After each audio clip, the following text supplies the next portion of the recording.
tip that no one's talking about. In fact, no one even told Taylor Swift. So are you ready for it? This is the Growth Accelerator Podcast. Now your host, Traci DeForge. The podcast industry is growing and evolving. What does that mean for you as a host, as a creator?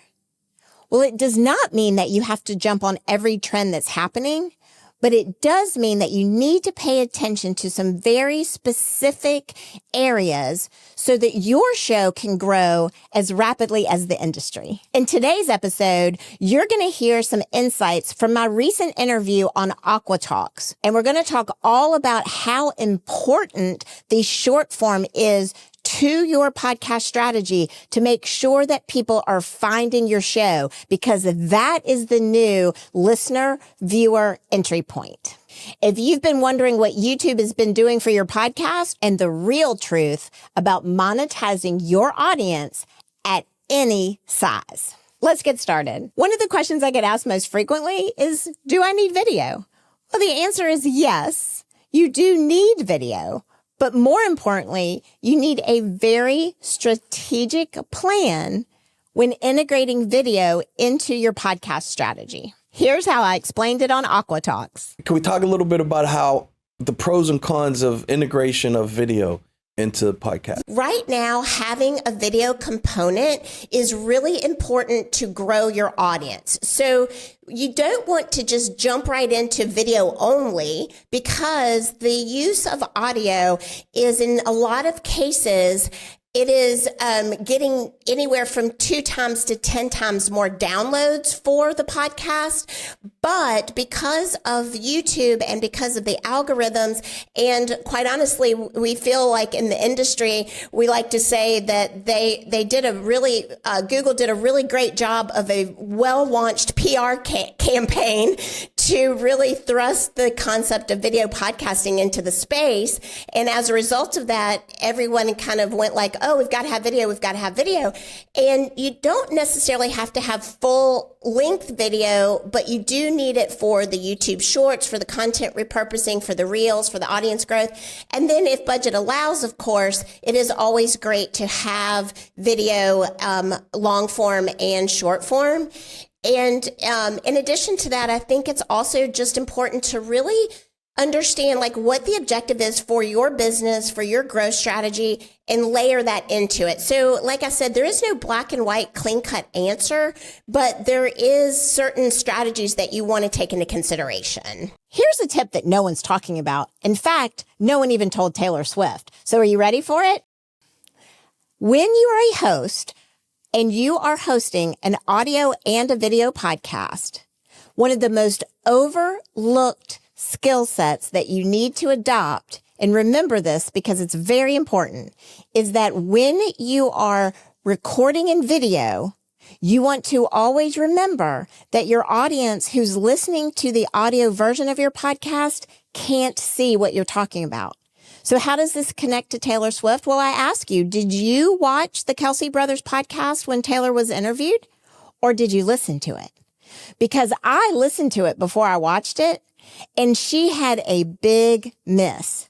When she revealed that album cover, it was so exciting. Everybody on the podcast was excited about it. She was excited about it. You want to know who wasn't excited about it? The people who were listening to the podcast weren't excited about it because they couldn't see what she was sharing. Here's an even more specific example of what I'm talking about in this clip from the Aqua Talks podcast. When you are recording a podcast that is going to be distributed in audio and in video, you have to remember as the host to, when you're framing questions, when you're making comments, when your guest makes a comment, to make sure that you're framing everything that's in an inclusive way for the people who may be listening versus watching. So a really good example of that is for people who are listening right now. Larry, if you said to me, for example, hey, Traci, I really love that back wall behind you. When is the Aqua Talks cover art going to be on that wall? then the people who are watching this in video, they would be able to clearly see that behind me is a wall with all of our sample of all of our clients' different cover arts. But if you're only listening to the podcast, you would feel excluded from the conversation because you wouldn't be able to know what it is that you are referencing. And so they would be feeling confused and your engagement levels would drop. So in a case where we'll just do some on the spot coaching, let's say you were to make that comment, then you would say, hey, Traci, I love that wall behind you that has all of those different cover arts. Can you tell me more about that? And then I could answer that, and anyone who was listening versus watching would not feel like their experience was disrupted. Let me be short about your short form because it matters. You don't want to skip a step of not producing your short forms or uploading them or tagging them and all the things. But more importantly, stay focused on the fact that your short form is the introduction to your new audience, how they find you, how they connect with you, how they sample your episodes, how they even check out your vibe and want to know if they want to continue with more episodes. People are so time starved right now, right? And so a lot of times they may sample a shorter clip of content or a shorter form episode, maybe up to 15 minutes. And then they're dating you before they get married in terms of content consumption. And so if they enjoy that shorter clip, then they're willing to invest the time for you for a longer clip. And then it also gives you the opportunity, let's say, for example, if this was one of your long form episodes, then you two could separately do a short form where you dig deeper into your personal podcast strategy and how it's working for you and why you started a podcast. And that would be a supplement and a short form that would give you a more vertically deep way to talk about the topic that we might not be able to cover in an interview. So there's a lot of benefits in a mixed content strategy of long form and short form. YouTube isn't just a distribution platform. It's a discovery machine. Come on. Why? Well, YouTube is the second largest search engine owned by the first largest search engine. Hello, Google. And of course, that means that it's going to drive significant SEO for people to find your podcast.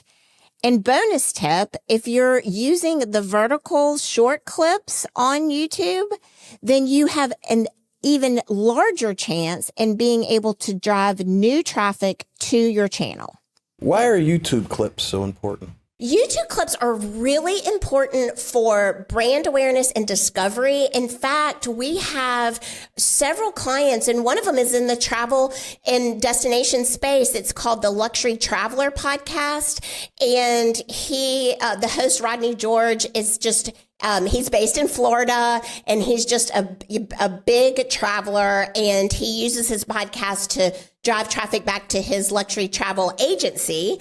But one of the things that's really beneficial is that he gets a lot of traction on his YouTube shorts because of the visual aesthetic of shots from a cruise ship, shots from a Caribbean island. Like, they're very quick and engaging.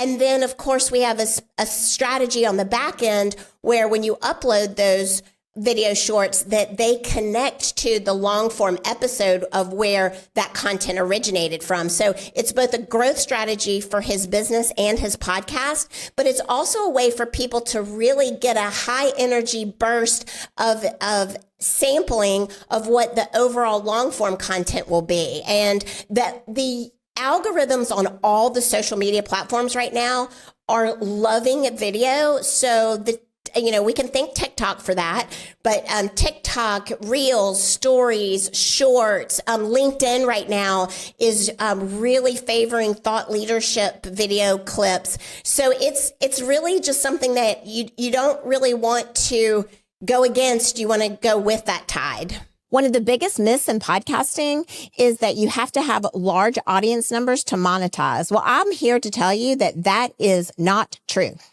Other than traditional media or traditional advertising, I should say, what are other ways that podcasts can monetize themselves, asking for a friend.